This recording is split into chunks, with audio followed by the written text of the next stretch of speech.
12 মাসে 13 ফল না খেলে যায় রসদ। বসত বাড়ি আশেপাশে ভরে দেবাই ফল চাষে।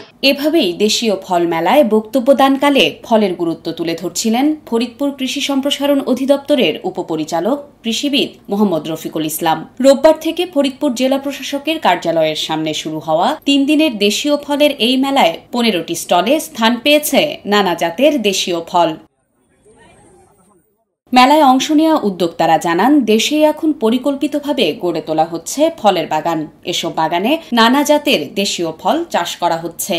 আমাদের কালেকশনে আছে সবজি কলা, পেয়ারা, জাম, তাল, আলু বোকরা। আজকে আমরা ফরিদপুর ফল মেলায় অংশগ্রহণ করছি। আমাদের এখানে 9টা আনছি, 9 জাতের আম আনছি। আরও জাত আছে। এটা হলো হাড়িভাঙা,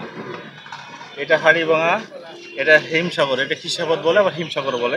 এমন বাহারি নানা দেশীয় ফলের সমাহার দেখে খুশি ক্রেতারাও। তারা মনে করেন, মেলার মাধ্যমে এসব বিলুপ্ত প্রায় ফলের সঙ্গে নতুন করে পরিচিত হচ্ছে নতুন প্রজন্ম। সহজপ্রাপ্যতা নিশ্চিত করার পাশাপাশি দেশীয় জাতের ফলের পুষ্টিগুণ তুলে ধরে প্রচারণার মাধ্যমে মানুষের কাছে পৌঁছে দেওয়ার দাবি তাদের। বিশেষ করে দেশি, আজকাল তো ছেলেমেয়েরা জানেই না অনেক ফলের নাম। হ্যাঁ, যে ফলগুলো আমাদের হারিয়ে যেতে চলেছে, সেই ফলগুলোকে যেরা আবার দেখলাম প্রতিটা স্টলে কম বেশি করে খুঁজে খুঁজে নিয়ে এসছে বিভিন্ন জায়গা থেকে।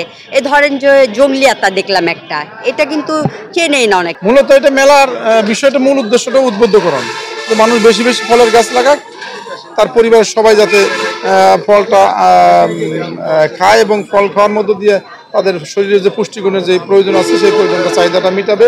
এতে সবাই ওভারঅল আমরা ভালো থাকবো। দেহের পুষ্টির যে চাহিদা রয়েছে তা সহজেই ফল খেয়ে পূরণ করা সম্ভব বলে মনে করেন মেলার উদ্বোধক স্থানীয় সরকার বিভাগের উপপরিচালক চৌধুরী রওশন ইসলাম। তিনি বলেন, নিয়মিত দেশীয় ফল না খাওয়ার কারণে আমরা নানাবিধ রোগে আক্রান্ত হচ্ছি। তাই সকলকে দেশীয় ফল খাওয়ার আহ্বান জানান তিনি।